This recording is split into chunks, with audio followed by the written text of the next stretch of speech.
government program designed to help people in need, but millions of your tax dollars are going to scammers who don't need any assistance at all.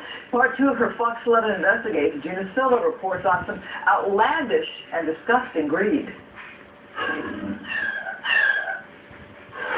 Exotic vacations, plastic surgeries, fancy cars, lifestyles of the rich and famous? No, lifestyles of some people on welfare. You took tens of thousands of dollars and defrauding the people. Prove it! Prove I took it! Prove that I took it! Tangela Monique Ridgway has her own business. She owns her own home.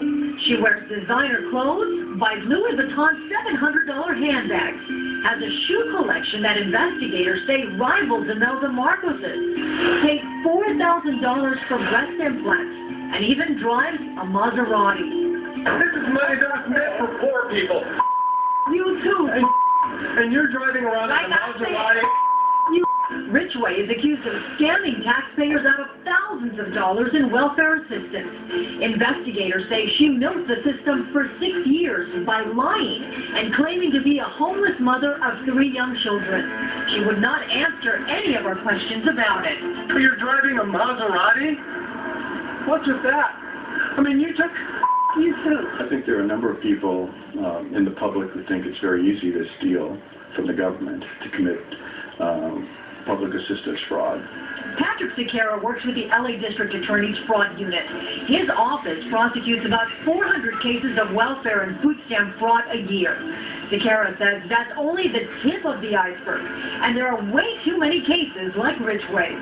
That's an example of how people can be exceptionally greedy. That no matter how much they have, they're going to find a way to get free money. And in this case, she felt it was easy to steal money from the government. Sequeira says in 6 years, Ridgway collected $150,000 in welfare. You better get out of my face. That's what you better do. We have another case where during the search warrant we seized $100,000 worth of gold Krugerrands.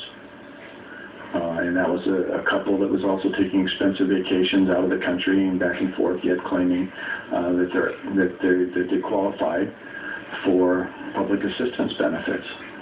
Then there's the case of business owner Sabino Sedano. He owns his little market in central Los Angeles.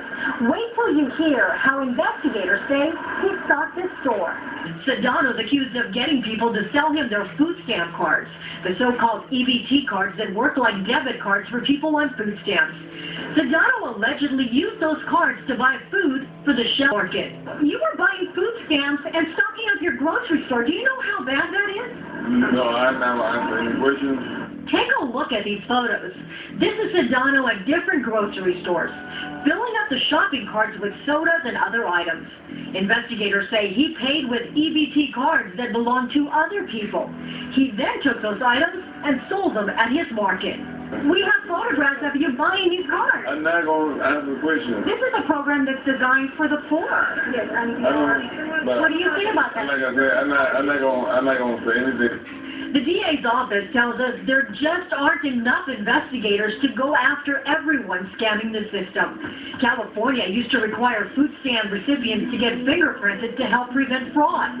But last year, Governor Jerry Brown passed a bill that lifted that requirement because it kept some needy families from applying. Brown also argued that fingerprinting was costing taxpayers $17 million a year. It's frustrating because there is so much fraud, and